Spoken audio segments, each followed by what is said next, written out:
This is me and my baby Joe. He's my third baby. It was amazing because he was a surviving twin.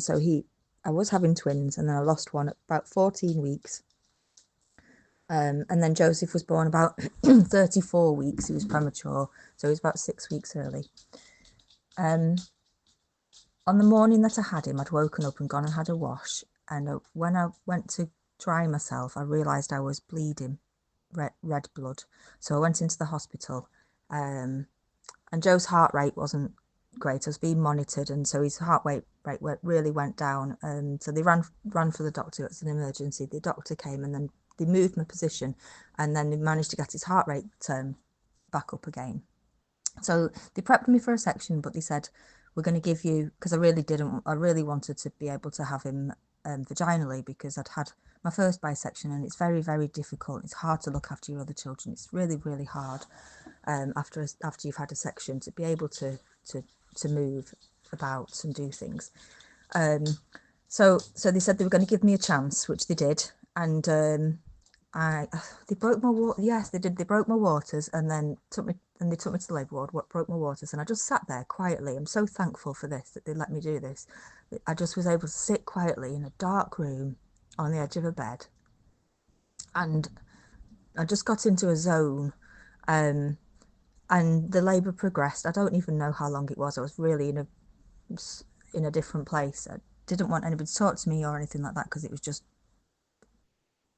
breaking my concentration somehow. It sounds silly, but this is what happened. And then it got to the stage where I had started transitioning. I mean, it really hurts. I'm not saying I was sitting there all zen. It like really, really hurts. But I got to the stage where I was transitioning, and this weird thing happens when you're transitioning, which is the bit between when you're contracting and when you start pushing. And it was like I don't know how to describe it. It was like a magical, weird, floating colours sort of sensation. It's really amazing. And I don't know whether it's because I didn't have anything, any drugs or anything like that. I just had, well, except for my preeclampsia, what maybe that was something to do with it. Except for paracetamol. And then the midwife, she was popping in and out and monitoring me, because I had a monitor on as well, and cannulated in both hands, just ready for in any case of any emergency. And then the midwife came in and said, are you ready to push? And I thought, oh yeah, I am ready to push. So I didn't know what to do with my body, because I couldn't go from this place in my head where I was kind of right inside myself to thinking, like, how do I actually move my body?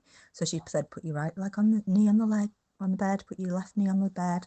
So I did that, and held onto the back of the bed, and then I pushed him out.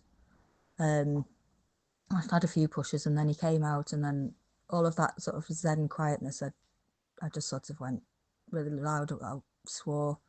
I just went fuck really loud, and then the baby came out. And then had him in skin to skin, like you see on this photograph, on this painting. Had him in skin to skin. I was trying to give him a little feed, and everything was nice. It was lovely for a little while. I was transferred up to the postnatal quite quickly, and then a midwife called Annette took his temperature. And now they've been taking his temperature. This is a while ago, so this wouldn't happen now. But they were taking his temperature, and it was seemed as if the thermometers weren't working. But actually, it was unreadable. And actually, his blood sugar was 0 point something. But I totally was not even understanding anything with that. So anyway, Annette just said, "I'm not ringing special care. I'm taking him down now." And she put him in his cot, and she ran downstairs with him to special care. And then I went down as well. Obviously, I just had a baby. I followed down. The baby's dad, he went home because he'd been struggling, having panic attack. So he went home, and so I was there. I was sitting on my own in special care, and just feeling like I was watching it all happen. Such an odd feeling, because it's like it's too much for you to cope with in the intensity of the feeling. So you kind of hover above it all, and you're just there sitting on this high stool. I feel like I was sitting on a high stool, just don't even know how women can be so strong. When I see them, I just think they're amazing. So he had lots of things going on. He had sepsis, he's on triple phototherapy. He had twisted bowel. He had a lot of different things going on.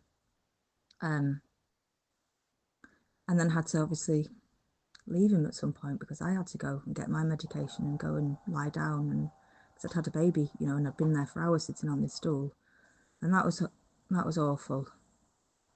So I started expressing for him, and he wasn't able to have any food because of his bowel quite a while. So I was expressing, and he had a tube in and all sorts of things. Things kept on going wrong. So one day you go down and they say, oh, it's so much better, and then the next day you go around and they take you in a room and sort of tell you to expect the worst, and it's just very, very difficult. It's really hard. But then it got to the stage where he was going to be going to Alder Hay, and he was going to be going to Oldham first of all. And amazingly, this man he had this sort of special scan, and his bowel had untwisted, and he said, why don't you try and give him half a mil of colostrum, which is the first milk. So he had the colostrum going into his tummy, and it was like a magic medicine. It just made it so that it just changed everything. And then with a lot of work, it got to the stage where I was actually breastfeeding him, and honestly, I don't mean it was just like, oh, breastfed him. It wasn't like that at all. I had to, you had to feed him through a tube to start off with, and then it's, trying to get him to suck, and it's really difficult. But got to that stage in the end, and I was fully breastfeeding him, and actually breastfeeding him till he was 5, just because I just only at night time and things like that, just because I just needed to, because he wanted to too. And I'm so glad I did, because I really, really do feel like that's helped him so much in his life with his health. And there was a few other things that went on afterwards. He had a few little operations and things that just be, affected just by his prematurity. But he's amazing now, and he's tall and he's healthy, and